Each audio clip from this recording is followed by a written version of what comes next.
Welcome to the Takeoff and Basic Handling Training Flight. Today, you're taking the A-10C up for a spin. In this lesson, we'll perform a standard takeoff followed by some basic maneuvers at medium altitude. Press the spacebar key when you are ready to begin. Things will happen rather quickly once you begin to roll, so let's review the takeoff sequence. After a final check of the instruments, you'll begin to roll at max engine power. Your main focus will be on using nose wheel steering to maintain the aircraft on runway center during the roll. Once the rudders become effective above 50 knots, you will disengage nose wheel steering. At 120 knots, begin to raise the nose by gently pulling back on the stick and setting a pitch angle of 10 degrees on the ADI. This will be a safety-critical element of takeoff. Pulling up too fast can lead to striking the aircraft's tail on the runway or lifting off with too much angle of attack, leading to a stall and possible crash. Once the aircraft is safely airborne and climbing, raise the landing gear and flaps. Accelerate to 180 knots and maintain the speed in the climb to altitude. Prior to starting the takeoff roll, a number of final checks are performed to ensure the aircraft's safe operation. Ensure the anti-skid switch is set to on. If not already done, turn on pitot 2 heating on the environmental control panel. Now hold down the wheel brakes by pressing and holding the W key and increase throttle to 85% core RPM. Monitor your flight and engine instruments for any abnormalities. Look around the cockpit and check the caution lights panel to ensure no malfunctions are reported. Press the spacebar key to proceed once everything checks out. You are now ready for takeoff. Take a note of your current heading as you will maintain this after takeoff. To begin the roll, release the wheel brakes and advance the throttle to max.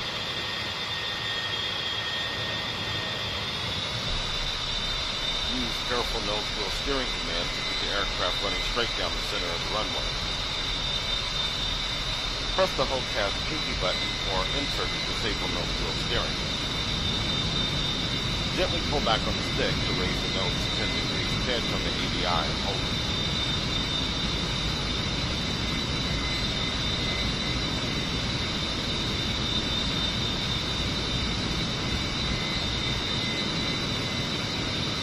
Maintain 10 degrees of pitch. Raise the landing gear by pressing G and the flaps by pressing left shift plus F. The landing gear horn pulls down while the landing gear is in transition. Adjust the pitch angle to maintain 180 knots at the beginning airspeed of the climb. And check the vertical velocity indicator to monitor your rate of climb. Your desired rate of climb will depend on a number of factors, including the aircraft weight, range, and altitude and steer point. However, 180 knots at the beginning airspeed is the average climb speed.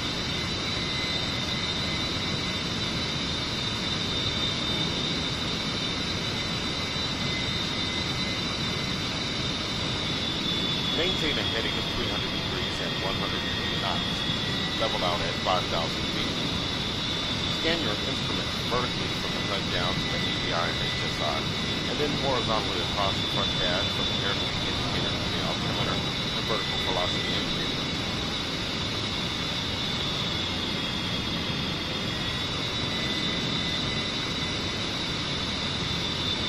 Approaching 5,000 feet. Let's level out here. We'll pick up some airspeed at max engine power.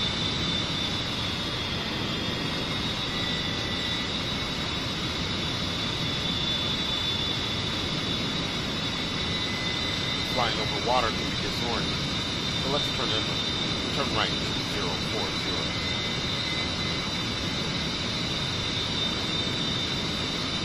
Watch your altitude. Maintain 5,000 feet.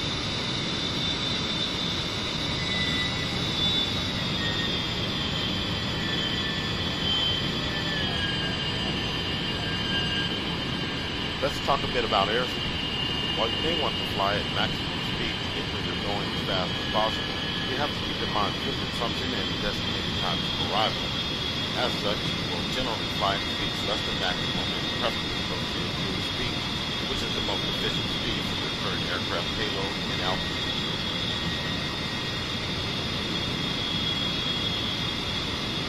Let's try to decelerate. There are a number of ways you can reduce airspeed, including reducing engine RPM, opening the speed brake, and pitching the nose of the climb. For Now let's simply reposition power. Pull the throttles back and watch the airspeed indications on the HUD and front dash begin to decrease. Good. Now let's accelerate by advancing the throttle back to max.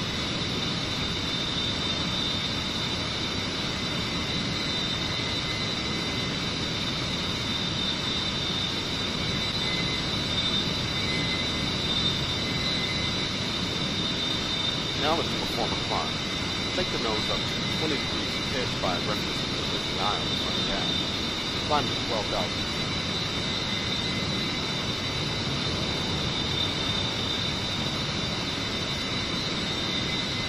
Watch the altitude and airspeed readings on the HUD and instrument panel. Take note of the altitude increasing and airspeed decreasing. Check the VPI to climb the rate of climb. It's critical to maintain control of your airspeed or you will quickly approach a stall in the airspeed. If your airspeed begins to fall below 160 knots, reduce your climb rate by lowering the nose to a smaller pitch angle.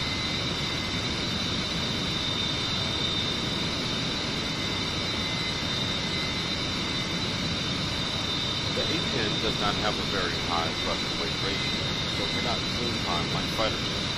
However, with the hogbacks and engine power, it makes up for it in durability and endurance. Level out at 12,000 feet.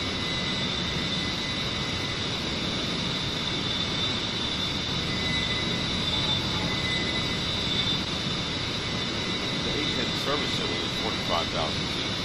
However, given the nature of the A-10 design and function, you are likely to spend most of your time in altitude below 25,000 feet.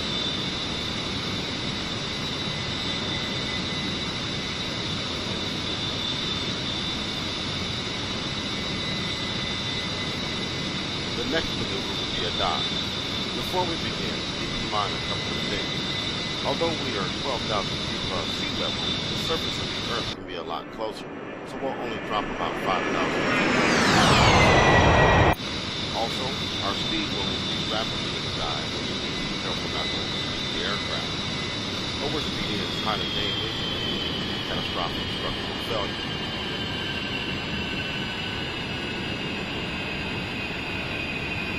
Pull the throttle back and push the stick forward to make your pitch 20 degrees nose down. Watch your altitude decrease and speed increase as you dive. Recover at 7,000 feet.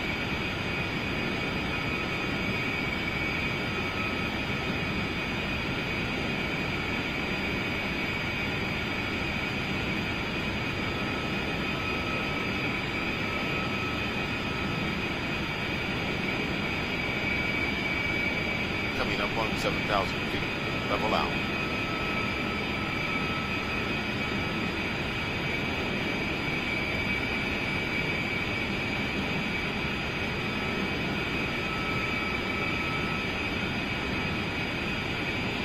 For our last maneuver of the day, we'll try a level turn. Turning is not difficult, but pretty well does require attentiveness and coordination. The goal of a level turn is to keep the minimal deviation in altitude from your initial condition. A level turn will consist of initial rolling foot on the stick, followed by a slight pull and rudder influence to turn the main altitude of the nearby side stick as indicated by the step ball on the VPI. However, too much input onto the stick or rudder will quickly be dragging into the path, leading to a drastic loss of speed and control. We'll perform a 360-degree left turn from a heading of 040 at 7,000 feet and 280 knots. Go ahead and set the jet to initial condition.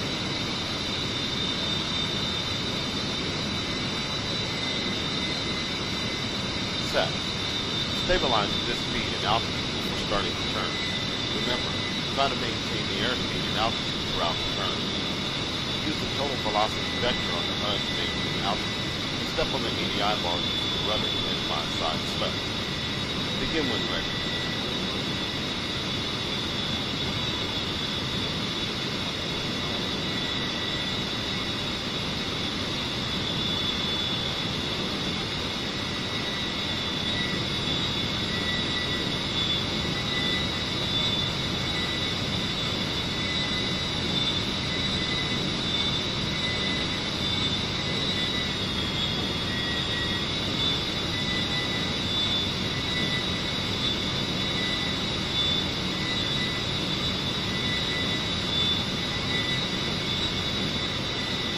Well done. We will end our training flight here.